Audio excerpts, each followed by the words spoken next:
All right, so get this. We're looking at a story, and it's wild, like seriously wild. You go from emptying bins on the Isle of Man to starring in like a critically acclaimed Nordic horror film. Yeah. That's Francis McGee. Wow. We've got this article from 3FM Isle of Man. We're going to use that, Okay. and we're going to unpack his journey. This is definitely not your typical Hollywood success story. No, not at all. Yeah. It's like what makes an actor right. Yeah. Like all their experiences. Yeah. The article talks about McGee working on fishing boats and even as a bin man Oh. in Peel. That's a long way from red carpets and movie sets. Absolutely. You know, it makes me think of actors like Viggo Mortensen. He's got this intensity, this physicality in his roles, you know, and maybe it comes from his background. Like he was a painter, photographer, even a swordsman. Oh, wow. It's like sometimes those totally unrelated experiences really add something to a performance. They bring depth and authenticity, things you can't just learn in acting school. That makes a lot of sense. Yeah. It's like those real life things become part of their toolkit. Exactly. They add things to their characters that wouldn't be there otherwise. Yeah, and I think for McGee, you know, those early years on the Isle of Man might have given him like a special perspective on isolation, resilience, that kind of grit you need to face the darkness, literally and figuratively. Oh, that's good. That's good. And that brings us to The Damned. His latest film, it's making waves in Nordic horror. What is it about Nordic horror that's got everyone so captivated these days? Well, Nordic horror really gets under your skin. It's not just jump scares and gore. It's the atmosphere, the psychological tension. It's creepy. You know, like it sticks with you even after the movie's over. Yeah. Think about films like Let the Right One In or The Babadook. They're great examples. Oh, yeah. They tap into those deeper anxieties about family, isolation, the darkness inside us. And they use stark landscapes, unsettling images. It's a truly haunting experience. This film, The Damned, it's set in Iceland. Uh-huh. I'm thinking that just adds to the whole eerie vibe. Oh, absolutely. Iceland's landscapes are otherworldly. Volcanic plains and glaciers and isolated villages shrouded in mist. It's like you can feel the isolation, that sense of unease, just looking at the scenery. The landscape itself becomes a character, just amplifies that sense of dread. Okay, so let's talk about the critical reception. Because The Damned isn't just getting attention, it's getting serious praise. 6.1 out of 10 on IMDb. Respectable. But that 84% rating on Rotten Tomatoes caught my eye. That's pretty impressive. Yeah. You know, Rotten Tomatoes takes reviews from a lot of different critics, so a score like that means there's something special about The Damned. It's not just entertaining, it's connecting with critics on like a deeper level. So what do you think is causing this positive reception? What are the critics picking up on based on what we know about the film and Nordic horror in general? And no spoilers, of course. Well, without giving anything away, I think critics might be responding to the suspense, the atmosphere. It relies more on psychological horror than cheap thrills. The Icelandic setting is probably playing a big part too. And considering McGee's background, I wouldn't be surprised if his performance is getting praise as well. Now the title, The Damned. It's loaded, don't you think? Oh, yeah. It hints at some pretty heavy themes. Definitely. I mean, it suggests our reckoning, maybe even a curse. And that fits perfectly with Nordic folklore and its focus on fate, the consequences of your past actions.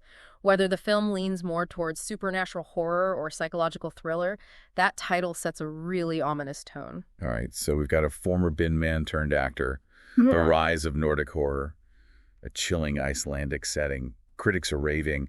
What else do we know about The Damned itself? Well, that's the mystery, isn't it? We have all these intriguing elements, but the plot details are still a secret. And honestly, I think that makes it even more appealing. Makes you wonder what kind of horrors are waiting for us in the darkness. It's like we're putting a puzzle together, right? We have these pieces, the actor's background, the genre, the setting, even the title. But we don't know how they all fit together yet. Yeah, that's a great way to put it. Speaking of puzzles, I can't help but think about the Isle of Man itself.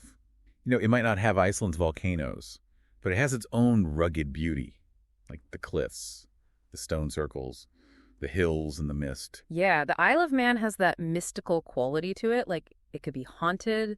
So much folklore and history.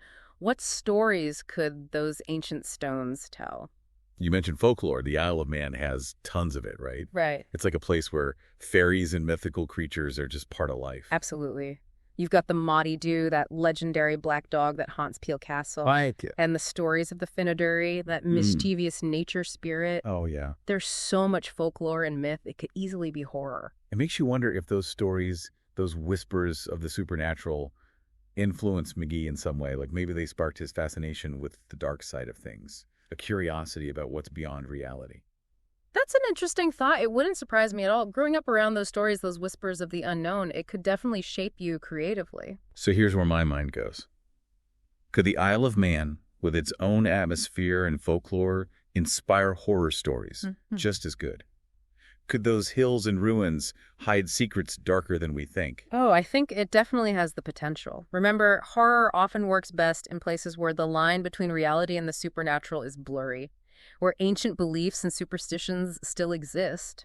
The Isle of Man, with its history and its landscapes, it definitely fits that description. It's almost like we're talking about two sides of the same coin. Yeah. On one side, you've got Iceland, stark, alien, Right. cosmic existential horror. Yeah. Then there's the Isle of Man, the ancient folklore, haunting beauty, a more intimate psychological horror. That's a great observation. It's like the different landscapes tap into different fears, different ways of experiencing the unknown.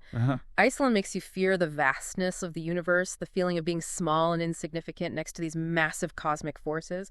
But the Isle of Man triggers a more personal fear, the feeling that something ancient and evil is lurking right there, just out of sight.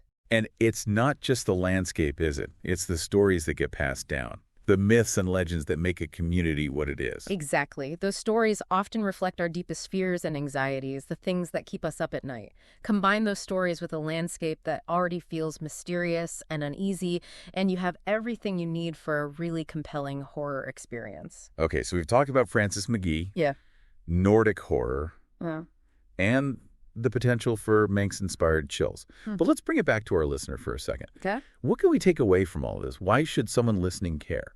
I think it's a reminder that stories are powerful. They can take us to different worlds, make us question what we believe, even confront our deepest fears. Like, The story of Francis McGee, this guy who went from emptying bins to acting in Nordic horror films, it reminds us that inspiration can come from anywhere. And by exploring different genres, different settings, different storytelling traditions, we can understand the world and ourselves better. I love that. The idea that stories can help us make sense of the world, even the scary parts. Absolutely. And I think it's also about seeing the potential for stories in our own lives, in our own communities. You mean looking at our own surroundings and seeing the mystery and wonder that's already there? Exactly. Think about the places you know, the stories you heard growing up. Could those be turned into scary stories? Could that park you always walk through have a dark secret? It's like we're encouraging our listeners to be creative, to find those bits of fear and wonder that are hiding in plain sight. Precisely. And who knows, maybe someone listening right now will write the next great horror novel or film using the atmosphere and folklore of their own hometown. And maybe McGee's journey will come full circle. That's what I was thinking. Imagine him coming back to the Isle of Man, bringing all of that Hollywood experience with him. That would be amazing. A film about the island, about those old myths and legends, and starring McGee. Yeah, it would be incredible to see him in a project that celebrates the island's stories. It would put Manx horror on the map. We talked about Iceland and how it influenced the damned, the landscapes, the isolation. But the Isle of Man is different, isn't it? Oh, yeah, for sure. The island is beautiful, but in a haunting way. So much history and folklore. It's like you can feel the past in those ruins and those hills.